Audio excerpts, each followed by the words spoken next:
Hello everybody. So we'll be starting off with the first July first shift of the CHSL examination. The reason for choosing the CHSL examination is that this is the latest examination which was conducted by the SSC. It was latest examination conducted by Staff Selection Commission, and it was conducted very recently. So the 1st of July was the first shift, was the first date of the examination, and I believe around 15th of July was the last date of the examination. So the events which have occurred or the questions which have come in this entire paper are going to be very similar, or the concepts are going to be very similar as which will be asked in the further examinations of the year. Okay, so this particular examination is, or like solving these papers is very vital to your preparation. So what I'll be doing here is that I have the questions available on my left hand side, and I have a little bit of explanations which I would be drawing here on the right hand side. So what you have to do is you may read along, you may read the questions. I will be clicking on the right answers, and you may see whatever is written in the explanation side. Right, the explanation side would be available down here, like on the bottom side of the left, and I'll be giving a few cues on the right hand side. Okay, it would not be a very long session, maximum 10 or 15 minutes at the most, and you have to understand whatever I'm going through. Also, by doing this exercise, you would be able to understand what goes on in the mind of a good aspirant, or what goes on in the mind of a teacher who knows most of the things and how he attempts these questions. I'll also be figuring out, I'll also be telling you guys about which questions may be left. Okay, so focusing on the first question: in which year did Jonas Nicholas Bronsted and Thomas Martin Lowry propose the fundamental concept of acids and bases? So first of all, it is talking about a very particular year. So only and only somebody who's read it would be able to guess it, and everybody else would just have to take some educated or some calculated guesses. So the year we don't know much about. What about acids and bases? Acids are those compounds which grant NH positive ion. Okay, they grant or they release NH positive ion, and bases are those compounds accept which accept H negative ions, okay, or which accept H positive ions. Okay, so the year here is 1923. I would read just the first sentence out of whatever is written here.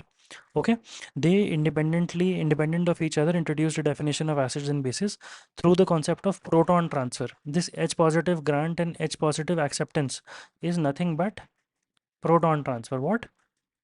Proton transfer. Okay, proton is a charged body which has a positive charge in it. So this is the entire concept which you can look through, which you can read through by pausing the video. I'll be moving on now. Okay, going to the next question.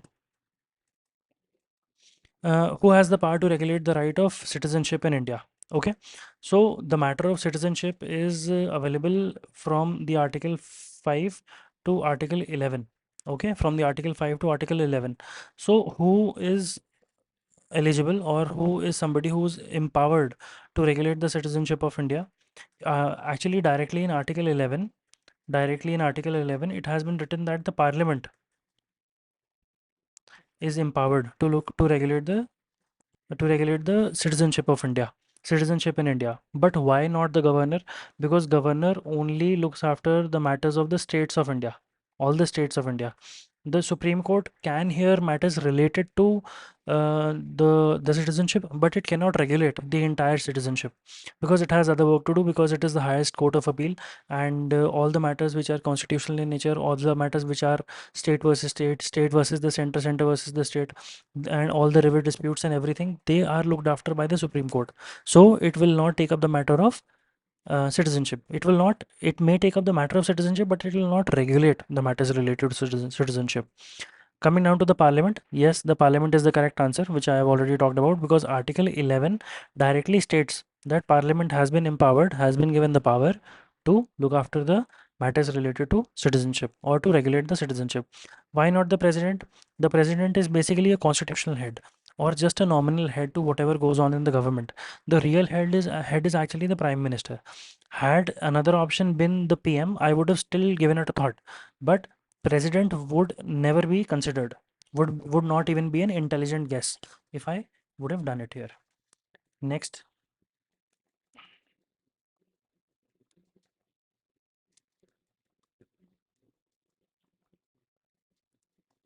The financial year in India starts from the 1st of April and ends on when? There's this answer which I did not take here. Parliament is the correct answer. Okay. Parliament is the correct answer, and this is particularly written over here.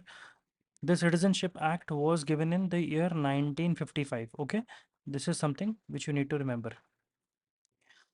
I hope you've read whatever is written here by pausing the video. Moving to the next question. The financial year starts from the 1st of April and ends on when? The thing with financial year is, as it is one complete year, it should start from the 1st April and it should also end on the 1st April. If I write that this 1 year is completing on the 1st of April, when it is a non-leap year, the number of days would become 366, and when it is a leap year, the number of days would become 367. So this would mess up all the calculations which are done according to 1 year. So that is why from 1st April till 31st March, is the correct date to follow up. Okay, 31st March. I'll be clicking it for you and you may read the description. Next, Langveer Nritya is a folk dance of the state of Uttarakhand. Okay, this is something which needs to be memorized. It's a part of rote learning. So you may read about it over here. Gujarat has Garba and Dandiya Ras. Haryana has Fag and Swang. And Uttar Pradesh is mainly known for Kathak. Okay, Langveer Nritya. Okay, Uttarakhand. Part of the constitution which will give you the 6 broad categories of fundamental rights. The answer would be, first of all, I'll explain all the other options which we have here. It says part 1, part 2, part 3, and part 4. Okay, the part 1 talks about the union plus states plus territories, UTs. Okay, union and states and territories. Part 2 talks about citizenship. Part 3 talks about the fundamental rights, and part 4 talks about DPSPs. DPSPs. And what about part 4A? Part 4A talks about fundamental duties. Okay, so part 3 is the correct answer over here. Next question, how many squares are there on a chessboard? The chessboard is made up of 8 rows and 8 columns. Okay, it is made up of 8 rows and 8 columns. So 8 cross 8 is equal to 64. Okay. No, sorry. I clicked on the wrong answer. The answer is 64. All right. Moving on. Sakeva is a religious dance festival celebrated by the Kirat Khambu Rai community. Kirat Khambu Rai community. Okay. So it is of which state? Which state? So the answer, this question has been asked multiple times in the same examination. Okay. In different days it has been asked. Okay. Sakeva is the festival. Tribe is Kirat Khambu. Kirat Khambu Rai. And the state. And the state is Sikkim. Okay, this question has been asked interchangeably. It has been asked interchangeably. Maybe this, maybe that, maybe this, maybe that. Okay, so they may hide the Kirat Khambu and say the Sakeva is is a folk festival or a religious festival of the state of Sikkim. Which tribe does it does celebrate this particular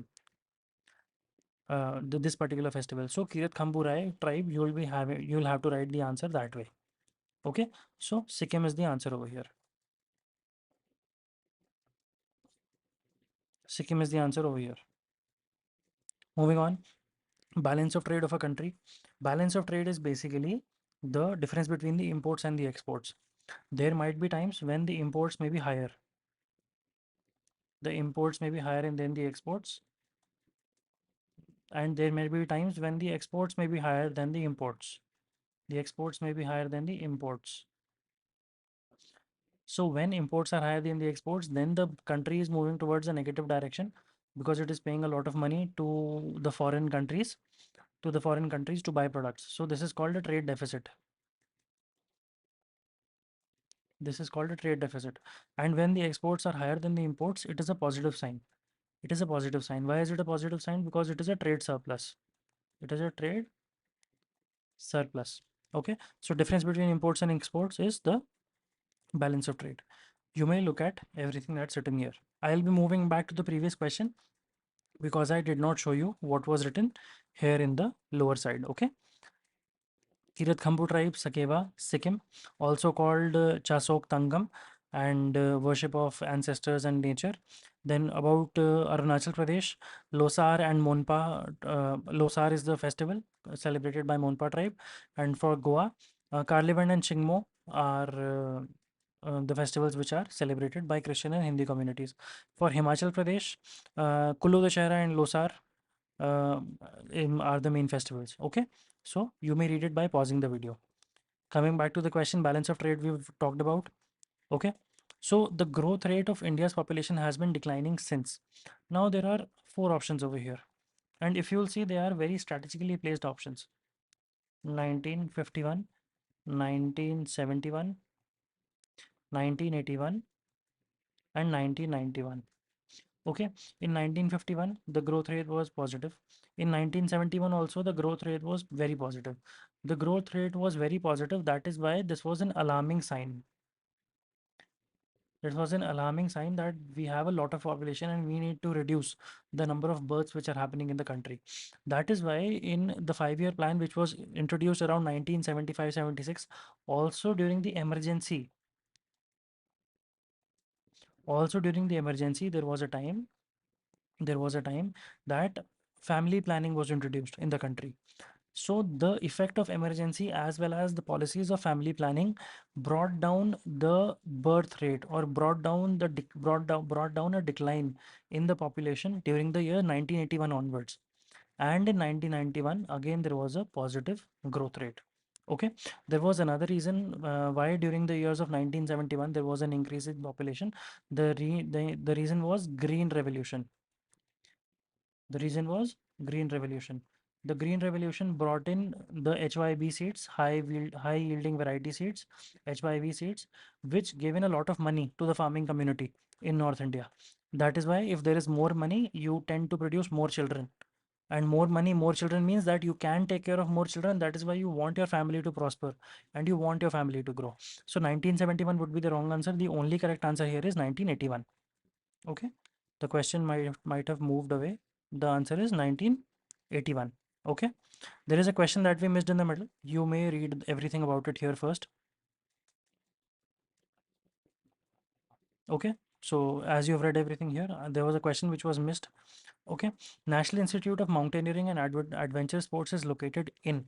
Okay, so there are multiple ways in which this can be solved. When we talk about adventure, we would talk about Arunachal. When we talk about allied, we would talk about Himachal. Okay, when we talk about Nehru, then we would talk about Jammu and Kashmir. Okay, this all is related to mountaineering as a sport. Mountaineering, mountaineering as a sport, as well as mountaineering institutes. So this is a very beautiful cue that I have given you. If there is a talk about adventure, it is Arunachal. If there is a talk about allied, it is Himachal. If there is a talk about Nehru, it is Jammu and Kashmir. Okay, so Arunachal Pradesh is the particular place that we are looking for. Arunachal Pradesh. Okay, so adventure sport is in Arunachal Pradesh. Then talking about others, Himachal has allied sports. Okay, Himachal has allied sports. This was what I was talking about. The growth rate is done. Who is the founder of Arya Samaj? Swami Dayanand Saraswati is the founder of Arya Samaj. Who's the founder of Brahmo Samaj? The founder of Brahmo Samaj is Raja Ram Mohan Roy. You may read the description which is below. You may pause the video and read it. Okay, pause the video and read it. Coming down to the next question, the Peninsular Plateau of India was a part of which continent earlier? The continent, there were two continents, okay? There was Gondwana land and there was Laurasia. Gondwana land and Laurasia. The Gondwana land had Africa India, UAE, Australia, Australia, and Antarctica, and everywhere it also had South America in it. It also had South America in it. About Laurasia, Laurasia had North America, it had Europe and Russia. It had the USSR. The Russia was previously called USSR, and it had Greenland. Greenland. Okay, so North America, Europe, Russia, Greenland, and yep, this was pretty much Laurasia and Gondwana. So India was part of Africa in the past. Okay, Africa. Or one more reason is that the Gujarat, the Gujarat side which we have, forms a J shape, and Africa on one side forms a shape of. This is basically a rhino horn, and this basically has the stencil of a rhino. This is Africa, and this is India. So when both of them meet, and also the kind of soil, the kind of texture, the kind of fertility, and the kind of terrain which is available on the right hand side of Africa is equal to what was available on the left hand side of India. So that is why this is the proof that Gondwana land existed, and Gondwana land, when it existed, it was separated, the like Gondwana and Laurasia, they were separated by a sea called Tethys Sea. Tethys Sea. Okay. So Africa is the answer here. I've given you more than required information. You may read what is available down here. Okay, so Daler Mehndi is primarily a singer of pop songs of which Indian language? So Punjabi is the answer. There's not much to be read. You may read it once. Bolo Tara Rara was his main album, his debut album, which was massive hit. Moving on, as of March 2024, who among the following is the chairperson of National Green Tribunal? Almost everybody here except Ajay Narayan Jha have been a part of NGT sometime or the other. The main, like, who becomes the chairman of NGT? There is a norm. The norm is that retired Supreme Court judges, retired SC judges,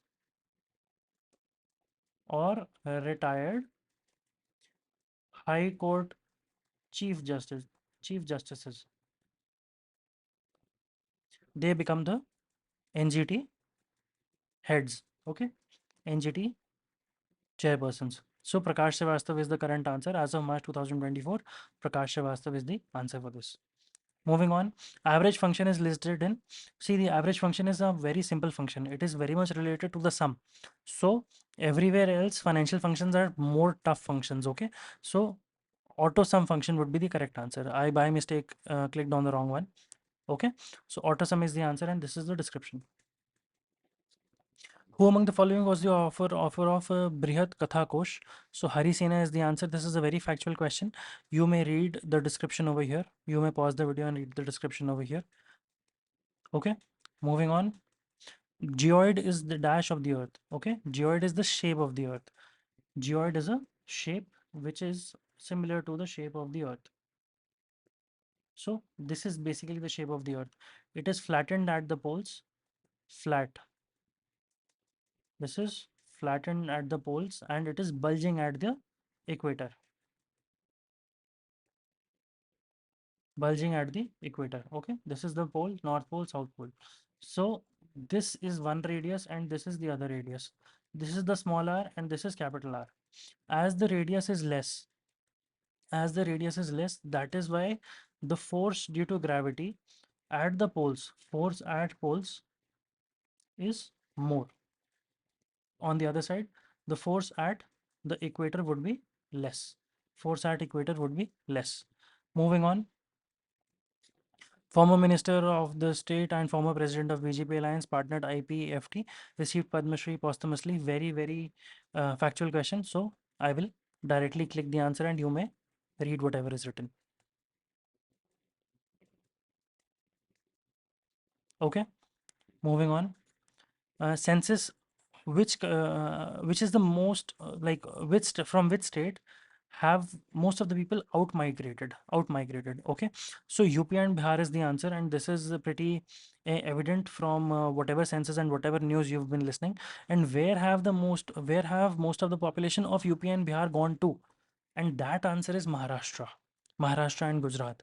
Okay, so you may read whatever description is written over here. Okay, you may pause and read the description.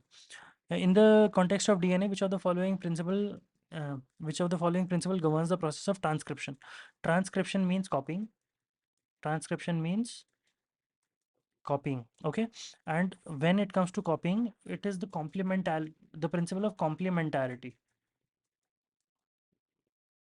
What happens? The principle of complementarity. Whatever you are copying, it is supposed to be accurate. And what do we mean by compliment? Compliment means like if we give somebody a compliment, so we are appreciating whatever he has done or whatever he looks like or whatever he has. So when you give a compliment, it is supposed to be genuine. So that way, copying should be accurate. That is, and only then a compliment would be given to you. So in complementarity, copying happens and process of transcription has been asked, so answer is complementarity. What about principle of inheritance? Inheritance happens when daughter cells are produced. When two daughter cells are produced, then we use the concept of inheritance. Inheritance is basically passing on the values from the parent to the child, passing on the material from the parent to the child. So principle of inheritance is that. Principle of complementarity we have discussed, which is the correct answer. Semi-conservative nature of DNA. In the semi-conservative nature of DNA, what happens is that parents, let's assume parents have two values. Two values, okay, one value here, one value here. And then they have a child. Child has one value which is the same as the parent, and child gains another value which comes by nature. Okay, the other value is not the same as that of the parent. It might be acquired by the environment. So this is semi-conservative nature. If you have all the values of your parents, then you're a conservative child. You come from a very conservative family because you follow what your parents tell you. But semi-conservative means you don't have all the nature you don't have all the properties of your parents, but you have some brains of your own as well. What about transformation principle? Transformation principle is basically nothing but transformation means the forwarding of information from parents to child. Okay, so I'm going to click on the answers principle of complementarity, and this is all the options which you may read. The description you may read by pausing the video. The 5-year plans, okay, it's nothing. You just have to check which 5-year plans are correct or not. The second one is 56 to 61, good. Third one is 61 to 66, good. The fourth one is supposed is this the year which the person is talking about here is fourth plan is 66 to 70. So this is wrong. It is supposed to be from 71 onwards, from 70 onwards. Okay, the reason is that this is a plan holiday that he's talking about. There were no plans from the 66 to 70. So both A and B would be the correct answer. Okay, just the first two are fine. You may read about the description over here. The description is very, very well written, so you must read it. Bhaitali folk music is mostly sung by fishermen associated with West Bengal. Very, very factual question. There's not much I can explain over here. Okay, emoticons of instant messaging. I really don't think anybody would get this question wrong at the bottom of the chat window. Moving on, Asian Games. Okay, Asian Games were hosted twice. Asian Games were hosted twice, once in 1951 and the other time in 1982. They were also called the Asiads. The Asiads, okay, Asiad. This is basically a Hindi word as well. Asiad ho raha hai. Okay, Asiad ho raha hai means Asiad is taking place. So Asian Games are taking place. I'm really sorry I had to use a Hindi word just to explain what Asiad means. Okay, so 1951. Okay, very, very simple and very obvious question. If we talk about fully digital literacy, anything related to literacy about panchayats, when the question says fully digital or fully literate, Kerala is the obvious answer. Kerala is always the obvious answer. Okay, so you may read it once, whatever is written. Thank you so much. I'll be dismissing the session. Thank you. Okay, we've completed it.